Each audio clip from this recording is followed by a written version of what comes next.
If you're in love, or think you are, this story might haunt you. I thought I had found everything I ever wanted. Someone who looked at me like I was her world, who said all the right things, who made me feel seen after years of feeling invisible. But what I didn't know was that I wasn't her dream man. I was her target. And by the time I figured it out, she had already gotten what she came for. This is my story, and I hope it makes you more careful about who you trust with your heart and your future. I met Vanessa at a tech conference in Miami. It wasn't love at first sight. It was admiration. She was effortlessly magnetic. The kind of beauty that turned heads, but the way she spoke, laughed, asked questions, that's what pulled me in. I wasn't the flashiest guy in the room.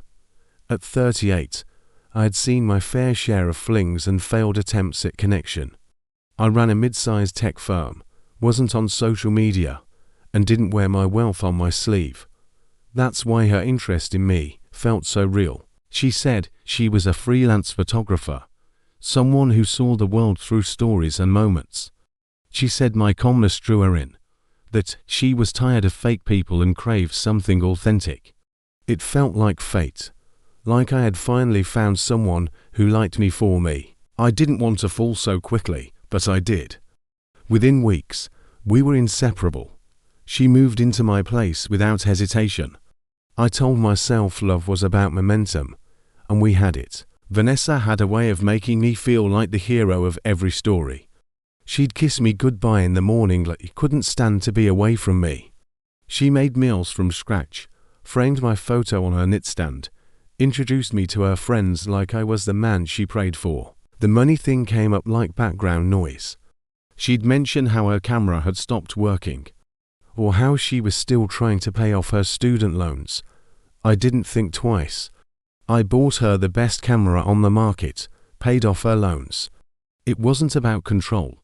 It felt like care. She never asked for anything directly. She just let me feel like I was choosing to give. And because I wanted to keep her happy, I kept giving. When I brought up marriage, she hesitated at first. Said she didn't want to jinx what we had. That made me trust her more. She wasn't gold digging. She was careful, mature. Also I believed, no prenup. That conversation lasted 30 seconds. If you think you need one, she said quietly, maybe we shouldn't be getting married. I felt guilty even mentioning it. The wedding was elegant and small. She looked at me with tears in her eyes during the vows. I thought, this is real. I was ready to grow old with her. But less than 3 months after the wedding, things began to shift. She stopped holding my hand. She stopped waiting up for me when I worked late. Her freelance work had her out more often. New projects, late-night edits, untraceable receipts. I chalked it up to the ebb and flow of marriage. Every couple has phases. But I couldn't shake the feeling that something was wrong, that the warmth had turned into performance. One night, while she was in the shower, her phone lit up with a message.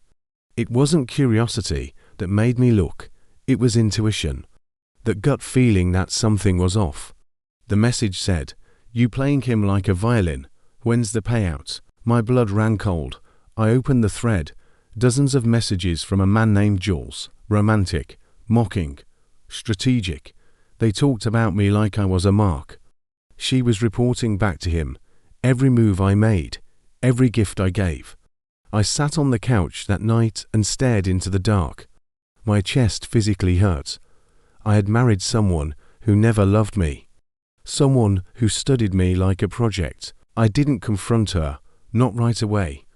I knew that, if I exploded without evidence, she'd spin it. Say I was jealous, paranoid, controlling. So I played along. Over the next few weeks, I installed cameras in my home office, in the living room. I hired a private investigator. What I uncovered was even worse than I imagined. Jules wasn't just her ex. He was her partner in this con.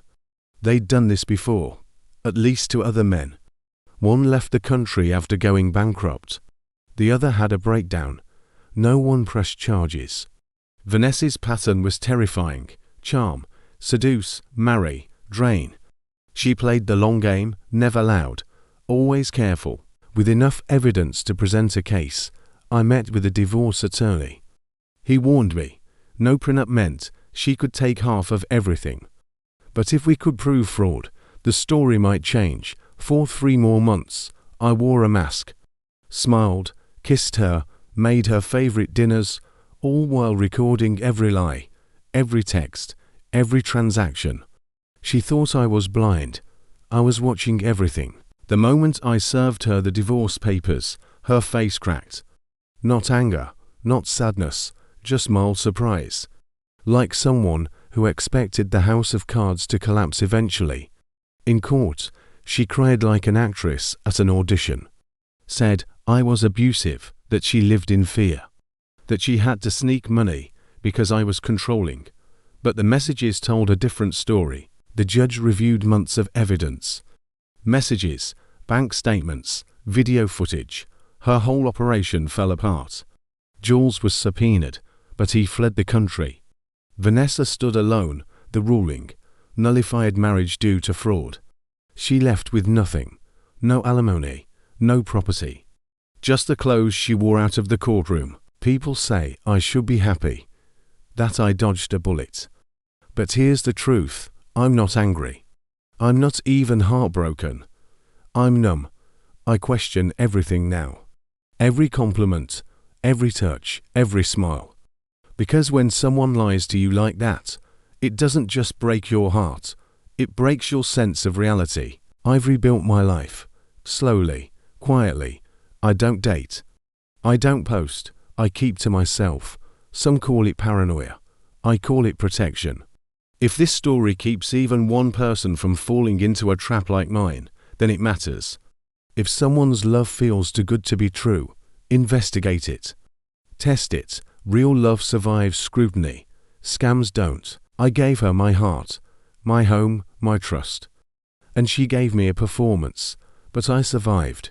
And now, I tell this story not to scare you, but to save you. If you found this story eye-opening, share it with someone who might need to hear it.